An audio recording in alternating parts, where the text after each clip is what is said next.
दोस्तों, ईरान के साथ जंग में अमेरिका के 150 सैनिक घायल हो गए हैं और ये बात खुद व्हाइट हाउस ने कही है। व्हाइट हाउस और ट्रंप इस बात को अब छिपा नहीं पा रहे हैं।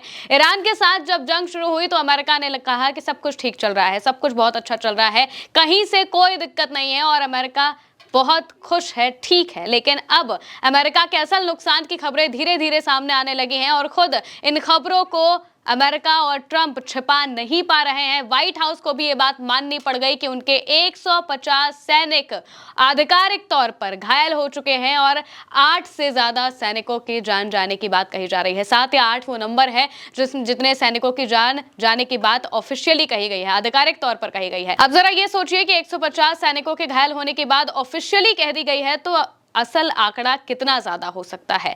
अमेरिका के एयरबेसेस पर जब ईरान ने हमले किए तो अमेरिका ने कहा कि कुछ नहीं हो रहा है, सारे एयरबेसेस ठीक है, सब कुछ बहुत अच्छे से काम कर रहा है। लेकिन असल में क्या हो रहा है ये तो अब रिपोर्ट से सामने आ रहा है। खबर आपके सामने है। खबरों में साफ तौर से लिखा हुआ है कि अमेरिका को इस जंग की कीमत बड़े लेवल पर चुकानी पड़ रही है और ये कीमत चुकाने का सीधा सा मतलब यही है कि अमेरिका को इस जंग के हालात में बहुत कुछ झेलना पड़ सकता है।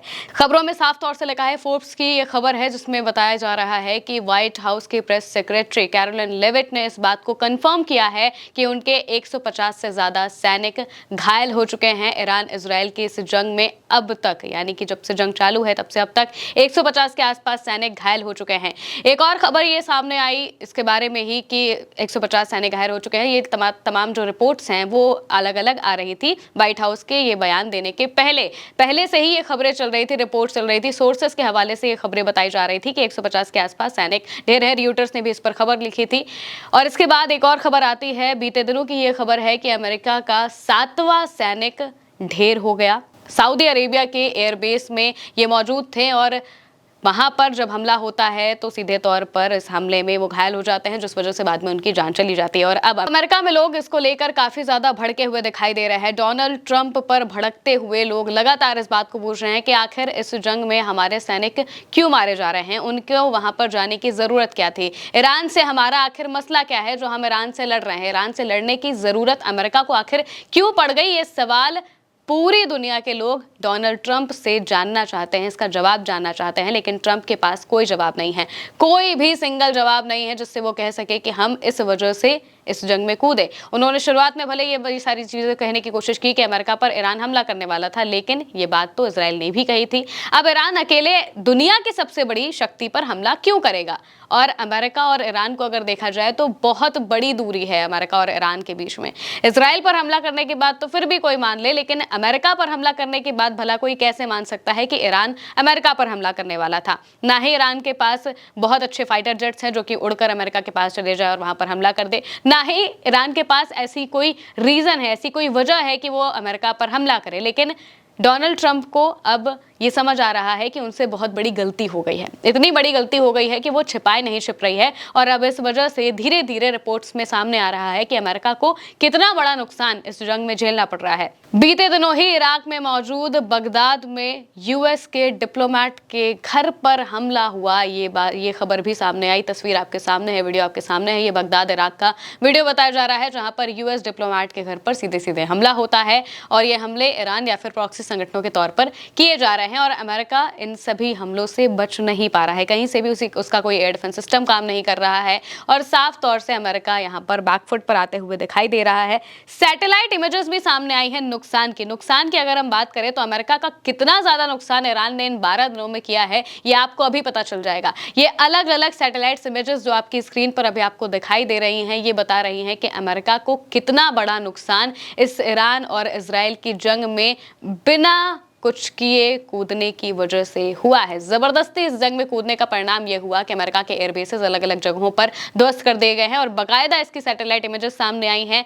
कोई एआई इमेजेस नहीं है बल्कि ये बिफोर आफ्टर इमेजेस हैं उन सभी एयरबेसेस की जहां पर हमला हुआ था। इनमें कुवैत में एयरबेस थे, बहरीन में एयरबेस थे, सऊदी अरेबिया में थे, यूएई में थे और इसके अलावा भी अलग अलग जो मिडिल ईस्ट के देश हैं जहां पर अमेरिका ने अपने एयरबेसेस बनाए थे। ये वहां की तस्वीरें हैं, उन एयरबेसेस की तस्वीरें हैं जहां पर ईरान ने उसने तबाही मचाई और इन एयरबेसेस को पूरी तरह से ध्वस्त कर दिया। कतर से तो ईरान को अपने सैनिकों को वापस बुलाना पड़ गया है। कुवैत से भी यही तस्वीरें सामने आई थी, ईरान के सैनिकों को वहां से वापस जाना पड़ गया क्योंकि एयर बेसिस अब बंद किए जा रहे हैं। तो जाहिर सी बात है कि इसमें पता चल रहा है कि अमेरिका को कितना बड़ा नुकसान हो रहा है। और ऐसा नहीं है कि एयर बेसिस खाली थे जहां पर हमले हुए, जिन एयर बेसिस पर हमला हुआ, जाहिर सी बात है कि वहां पर अमेरिका के ट्रूप्स रहे होंगे, अमेरिका के सैनिक रहे होंगे जो कि घायल हुए, कुछ की जान भी चली गई है। आधिकारिक आंकड़ा अमेरिका छिपाएगा, इस बात में कोई दो राय नहीं है। और इसी वजह से अब धीरे धीरे अलग अलग रिपोर्ट्स के हवाले से ये बात सामने आ रही है कि अमेरिका को बहुत बड़ा नुकसान इस जंग में झेलना पड़ रहा है। और इसकी वजह से अमेरिका में आने वाला मिड टर्म इलेक्शन भी ट्रंप के लिए बहुत भारी पड़ने वाला है। अमेरिका में नवंबर में मिड टर्म इलेक्शन होने हैं और डोनाल्ड ट्रंप जिस पार्टी से आते हैं, रिपब्लिकन पार्टी से आते हैं, उसके अंदर अब इस जंग की वजह से फूट पड़ने लगी है। दो तरीके के सपोर्टर्स डोनाल्ड ट्रंप के पास थे। एक तो वो सपोर्टर है जो कि नारा लगाते हैं मेक अमेरिका ग्रेट अगेन का, और दूसरे वो सपोर्टर है जो कि कंजर्वेटिव्स हैं, जो कि धर्म को लेकर काफी कट्टर रहते हैं, राइट विंग वाले। इन सभी में आपस में अब फूट पड़ने लगी है क्योंकि हर कोई ये जानना चाहता है कि आखिर अमेरिका को इस जंग में कूदने की जरूरत क्या थी। असर अमेरिका पर भी पड़ रहा है, पूरी दुनिया पर पड़ रहा है। स्ट्रेट ऑफ होर्मुज पर जब ईरान ने अपना कब्जा कर लिया, पूरी तरीके से कब्जा कर लिया और कह दिया कि हम 1 लीटर तेल भी यहां से जाने नहीं देंगे, तो इसकी जो आंच है ये पूरी दुनिया तक पहुंची है, अमेरिका में भी पहुंची है। वहां पर भी तेल के दाम बढ़ने लगे हैं, महंगाई बढ़ने लगी है और लोग इस बात से अब काफ़ी ज़्यादा नाराज़ हो रहे हैं कि आखिर हमें इस जंग में जाने की ज़रूरत क्या थी। और अभी डोनाल्ड ट्रंप को समझ नहीं आ रहा है कि वो करे क्या। ईरान उनके लिए एक गले की हड्डी बन चुका है, जो ना निगलते बन रही है ना उगलते बन रही है। वो कुछ दिन पहले इस बात को कह रहे थे कि जंग बहुत जल्दी खत्म हो जाएगी, बहुत जल्दी खत्म हो जाएगी, सब कुछ बहुत अच्छा हो जाएगा, लेकिन असलियत इससे बिल्कुल उलट है। अमेरिका के एक एक बात का जवाब, एक एक हमले का जवाब ईरान दुगनी तेजी के साथ और दुगनी मजबूती के साथ दे रहा है। डोनाल्ड ट्रंप ने पोस्ट करते हुए ईरान को धमकी दी थी, कहा था कि अगर स्ट्रेट ऑफ होर्मुज का रास्ता रोकने की कोशिश की तो तुम्हारे ऊपर हम 20 गुना ज्यादा वार करेंगे।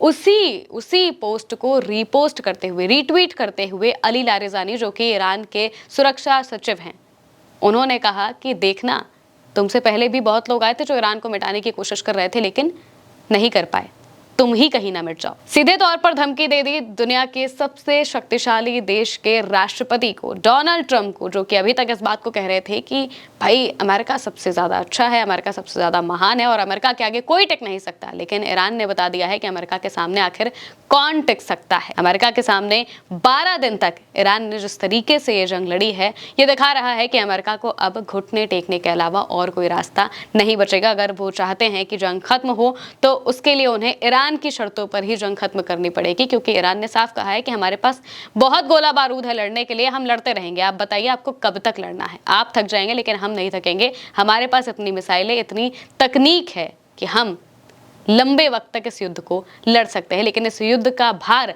आर्थिक तौर पर अमेरिका नहीं झेल पाएगा और इसी वजह से अमेरिका अब कोशिश कर रहा है कि कैसे इस चीज से निपटा जाए। फिलहाल के लिए मेरे साथ इस खबर में इतना ही। आप देखते रहिए उल्टा चश्मा यूसी।